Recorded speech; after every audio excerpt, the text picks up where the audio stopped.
Nesta edição da Resenha da Bola, sexta-feira, dia 6 de setembro de 2024, iremos destacar com Antônio Manuel Góes, direto do Rio de Janeiro, o Flamengo com mais uma lesão do Pedro, se juntando agora ao Cebolinha e ao Vinha, com uma lesão também grave e só retornando em 2025.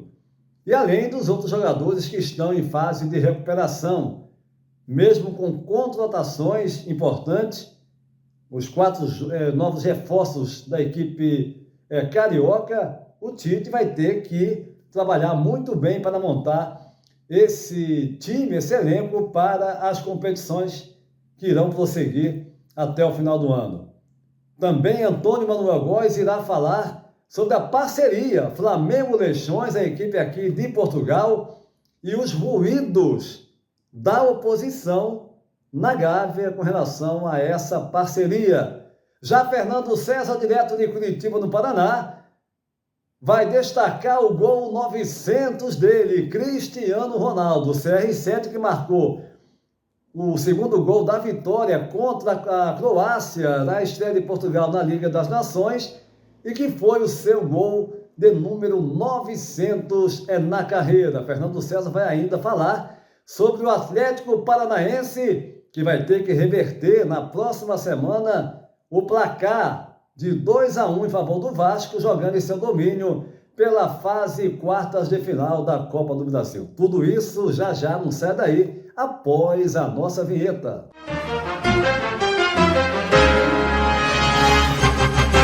Iniciando a nossa resenha da bola e sem perder tempo, eu vou direto ao Rio de Janeiro, Antônio Manuel Góes.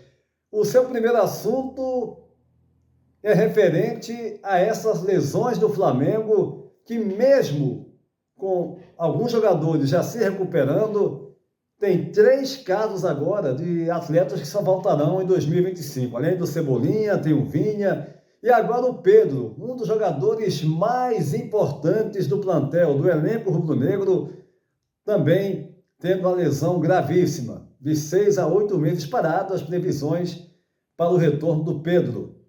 Flamengo contratando, 4 contratações, uma delas também se lesionou, foi o caso do Michael, que só volta em outubro.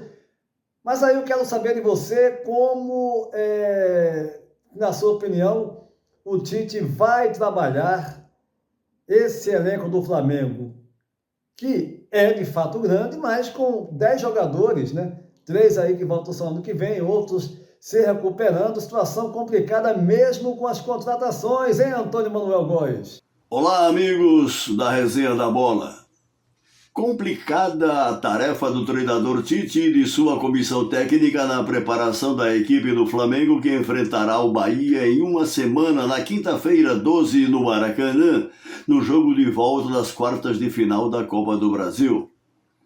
As voltas com mais de meio time lesionado sem Everton, Cebolinha, Matias Vinha e agora Pedro a retornarem apenas em 2025. Pulgar e Varela meia boca, respectivamente, nas seleções do Chile e Uruguai pelas eliminatórias da Copa do Mundo. A expectativa se volta para Arrascaeta, Gabigol e Léo Pereira de retorno aos treinamentos no Ninho do Urubu, além da incógnita em torno de La Cruz, provavelmente apto para o dia 15 contra o Peñarol no Maracanã. Nada fácil na rearrumação de uma equipe em gradativa queda de rendimento físico e técnico no Brasileirão, embora mesmo a duras penas, por enquanto, de bem com a vida na Libertadores e Copa do Brasil. Nos 2 últimos jogos do Brasileirão, derrotas de 4-1 para o Botafogo e 2-1 para o Corinthians.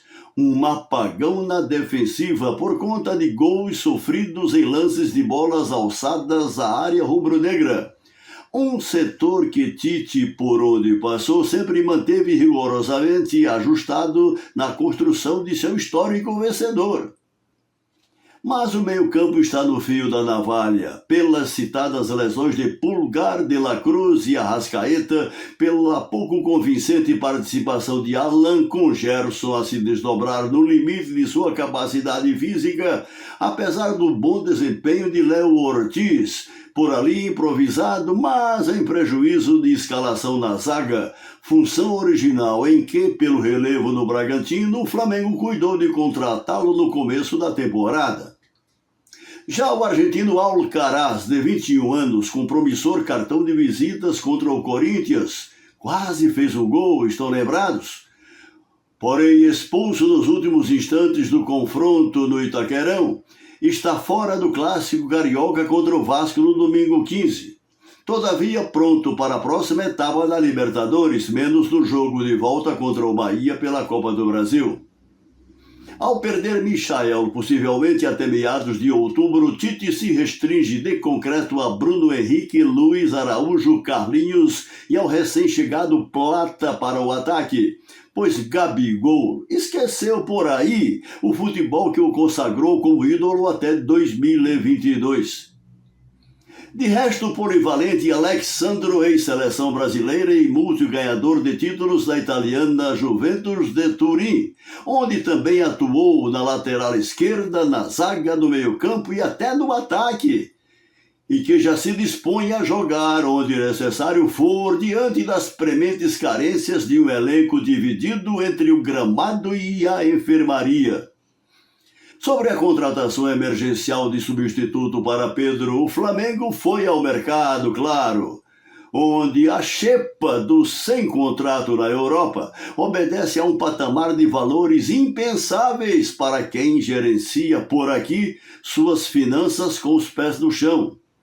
Afinal, Antônio Júnior, o Flamengo, pelo que todos sabemos, não faz como o Corinthians, por exemplo, que contrata Deus e o mundo, mas só paga quando seus recalcitrantes calotes são denunciados na FIFA. É Antônio Manuel Góes e tem muita gente achando normal.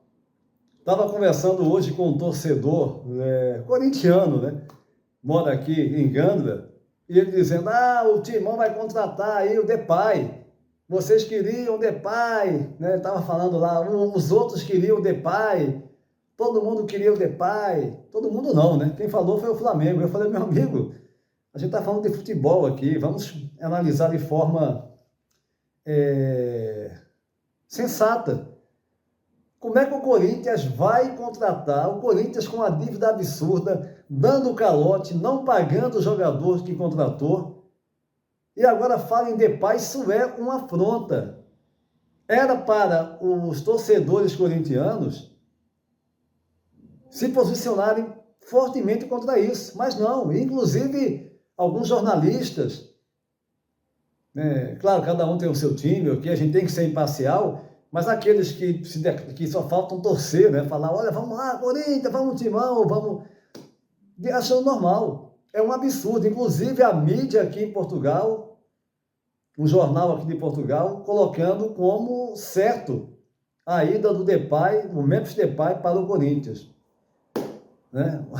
O Depay tem que pensar bem onde é que ele está se metendo, né? Mas enfim, eu vou agora para mais um assunto com você, Antônio Manuel Góes, que é referente a essa parceria do Flamengo com Leixões. Eu já fiz matérias aqui para o canal, já que nós estamos aqui na região do Porto. Já estive para apresentar o estádio do Leixões, um estádio muito, com uma boa estrutura, muito confortável, acompanhando os jogos do Leixões, acompanhando os jogos aqui da segunda Liga, né, a Liga 2, inclusive estaremos nesse sábado acompanhando o Leixões contra a equipe do Vizela, iremos fazer um vídeo na sequência para falar dessa partida, e essa parceria causando ruídos na oposição aí no Rio de Janeiro, mais precisamente na Gávea, hein, Antônio Manuel Góes? Faz parte do projeto do Flamengo na expansão internacional de sua marca, a parceria com um clube na Europa, principal mercado do futebol planetário, cuja preferência recaiu em Portugal. Em 2021, o ensaio em torno da compra do controle acionário do Tondela ficou pelo caminho, até porque os associados do Auriverde da região das Beiras decidiram assumir a Sociedade Anônima Desportiva que gerencia seu futebol. Por sinal, a parceria com o Tondela implicaria de saída pesado ônus financeiro para o clube brasileiro, diferentemente do estabelecido meses atrás nas tratativas com o Leixões de Matosinhos, periferia da cidade do Porto. A ser submetida próximos dias ao Conselho Deliberativo do Flamengo, a parceria com os chamados Heróis do Mar do Norte de Portugal terá uma gestão compartilhada nos 3 primeiros anos, com opção, após esse período, na compra de ações majoritárias do clube e empresa. Como informamos em resenha anterior, o Leixões, fundado em 28 de novembro de 1907, disputa há 14 anos a 2ª divisão portuguesa, mas já esteve um bom tempo na primeira e conquistou como principal título a Taça de Portugal em 1961, ao derrotar por 2-0 o poderoso vizinho Futebol Clube do Porto, no antigo Estádio das Antas. Com a parceria, o Flamengo cederá ao Leixões jovens jogadores com prazo expirado de permanência na base, a fim de ganharem experiência, onde poderão despertar ocasionalmente o interesse de clubes portugueses ou de outros mercados europeus. Aliás, o zagueiro Noga e o avançado Verton são 2 atletas rubro-negros chegados este ano ao Grêmio Alvirrubro de Matosinhos, já plenamente adaptados. Ocorre que, em meio à deflagrada campanha pré-eleitoral do Flamengo, cujo pleito ocorrerá em dezembro, opositores da atual diretoria tratam de desqualificar o avançado projeto do presidente Landim de expansão internacional da marca do clube carioca, embora majoritária a movimentação interna favorável à iniciativa.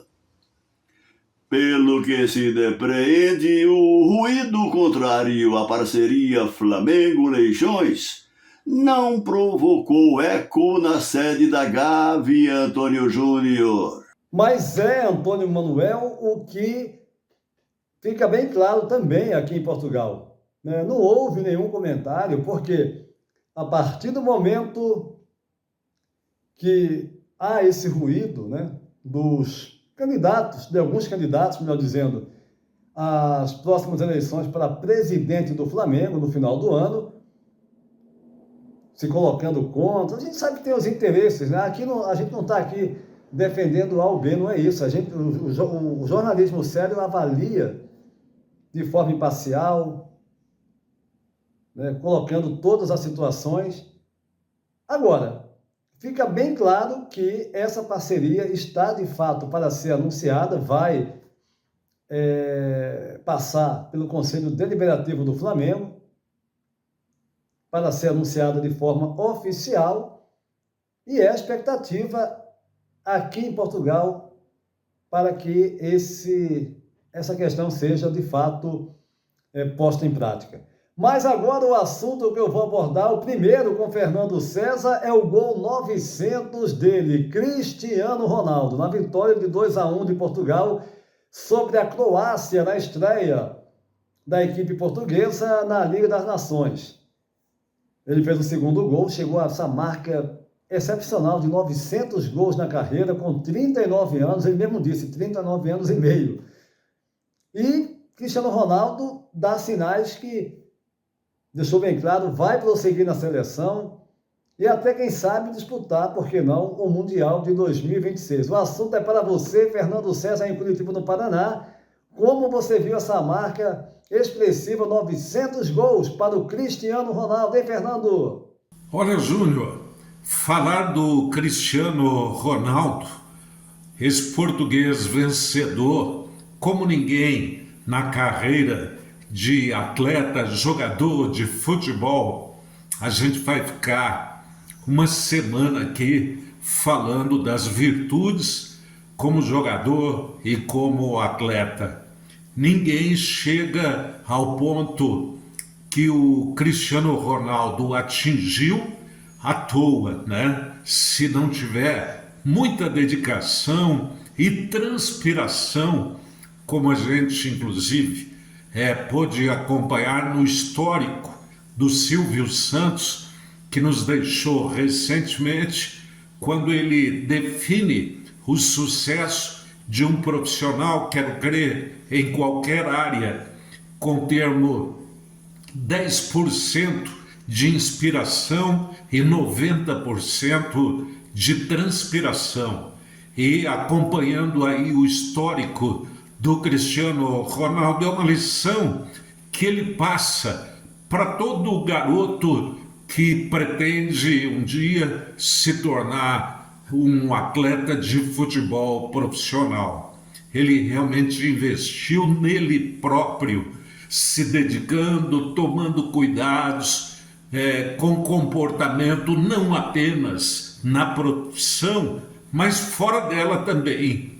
É o jogador, pelo que a gente já acompanhou, o primeiro a chegar para treinamento e não se contentando apenas em cumprir o horário nas equipes em que defendeu, mas como levando para casa, montando academia de treinamento em sua residência para poder alcançar o sucesso. Então ele conquistou todos os prêmios na Europa, agora no futebol árabe ele segue colecionando, e o feito agora mais recente foi na vitória pela Liga das Nações na Europa, onde Portugal derrotou a Croácia pelo placar de 2-1, e ele marcou um golaço, novamente pegando um cruzamento, tocando de primeira, de bate-pronto, para o fundo do gol e marcando, senhoras e senhores, 900 gols na carreira. É bem verdade que a carreira está muito mais perto do fim, porque afinal o tempo é implacável e o Cristiano Ronaldo conta com 39 anos. Ele faz aniversário no mês de fevereiro e como ele realmente sempre buscou desafios na sua carreira, não é impossível a gente prever ou imaginar que mesmo aos 39 anos que ele possa chegar ao 1000º gol na sua carreira. Ele chegou a 900. Se você, no futebol árabe onde ele atua, no momento, imaginar que ele possa marcar 50 gols por temporada, o que não é impossível, ele poderia exatamente encerrar a sua carreira com um feito fantástico de 1000 gols, e encerrando a carreira aos 41 anos. É isso que eu fico imaginando. Realmente é um atleta fora de série. Um atleta, como você disse, excepcional. Eu sempre afirmo que o Cristiano Ronaldo ele é um atleta na concepção exata da palavra.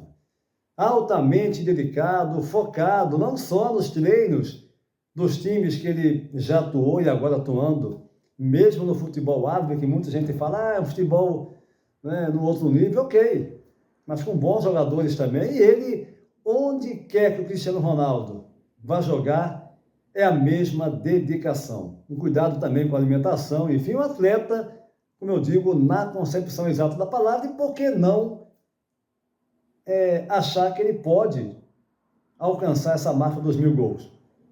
Já que ele falou que de repente pode sim jogar o próximo Mundial em 2026, mais 2 anos, tem condição com toda certeza. Agora um outro assunto, Fernando, que eu quero abordar contigo aí em Curitiba, é o Atlético Paranaense que no primeiro jogo, o jogo da ida no Rio de Janeiro e São Januário, contra o Vasco da Gama, na fase quartas de final da Copa do Brasil, foi derrotado de virada 2-1, já tinha perdido para o Vasco, jogo um pouco antes.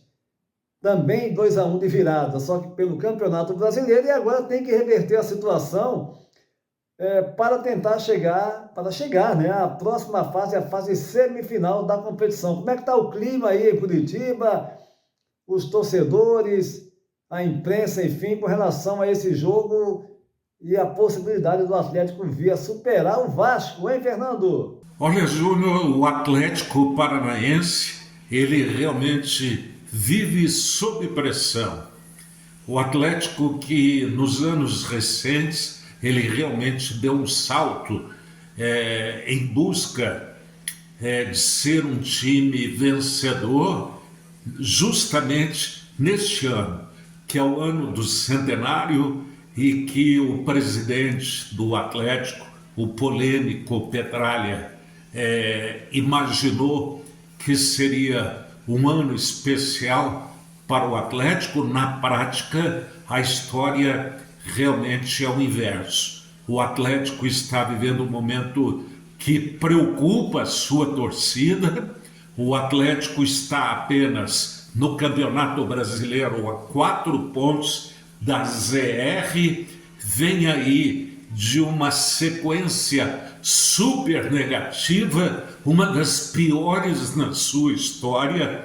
O time vem de 3 derrotas seguidas nas competições do Campeonato Brasileiro, somando-se à Copa do Brasil, e justamente o tema que você me coloca, a expectativa e a preparação do Atlético para o jogo de volta desta fase da Copa do Brasil frente à equipe do Vasco da Gama, só traz preocupação para o torcedor, porque nem o fator mando de jogo, jogando em casa, onde um dos handicaps para a equipe do Atlético é justamente a grama sintética, quando adversários que não têm aí exatamente o hábito, né, de estar jogando nesse tipo de gramado, às vezes tem no campo, no gramado da Arena, que é um belo estádio modelo, foi palco inclusive da Copa do Mundo realizada no Brasil, mas o piso não é o adequado. Eu inclusive comungo do pensamento e até das normas da Premier League, onde o gramado sintético é proibido para a competição da melhor liga ou da maior liga mais organizada do mundo, que é a Liga da Inglaterra, que é a Premier League. Então, nem isso tem favorecido a equipe do Atlético, e devido a esses resultados negativos, o seu jovem treinador, o Martim Varini, tem exatamente esse jogo de volta contra a equipe do Vasco da Gama como sendo decisivo. Uma derrota, a gente pode dizer que poderia sacramentar exatamente a dispensa do técnico Martim Varini. Ele está preocupado, ele sabe disso, e o Vasco vem para enfrentar, repito, um time totalmente sob pressão, pressionado pela sua torcida. No último compromisso, que foi frente à equipe do Palmeiras, onde ele perdeu em casa pelo Campeonato Brasileiro, foi terrivelmente cobrado e vaiado pela sua torcida. De maneira que o Atlético, se não vencer e não vem demonstrando condições para isso, pode realmente virar uma panela de pressão ainda maior, culminando, repito, com a saída do técnico Martim Varini, meu caro Júnior. Mas que situação, hein, Fernando? Ou seja, o futebol brasileiro, né? O Martim Varini chegou agora, chegou agora, há pouco tempo. Ok, o Atlético está oscilando, está bem na Copa Sul-Americana, venceu os 2 jogos da fase anterior, avançando. Não está bem no Campeonato Brasileiro, os últimos jogos de fato comprovam isso, mas o técnico chega agora, é aquela questão, né? Aí já começa uma pressão. Como é que você pode trabalhar de forma séria no futebol brasileiro, se a pressão da torcida, os dirigentes também, não bancando ali o trabalho do treinador, que um trabalho pode ser considerado sério. É difícil. Mas essa edição da nossa Resenha da Bola vai ficando por aqui, convidando você para se inscrever no nosso canal. Gente, vai rapidinho, vai lá, se inscreve no canal. Olha, vou contar agora, com certeza, com a sua inscrição, você que não é inscrito ainda, e você que já é inscrito, dá o like, compartilha esse vídeo para somar, né, com o nosso trabalho, os nossos vários programas, a Resenha da Bola, o PB Desporto, as últimas também do PB Desporto, os nossos shorts, sempre com informações pertinentes do mundo do futebol. A todos, um abraço e até a próxima.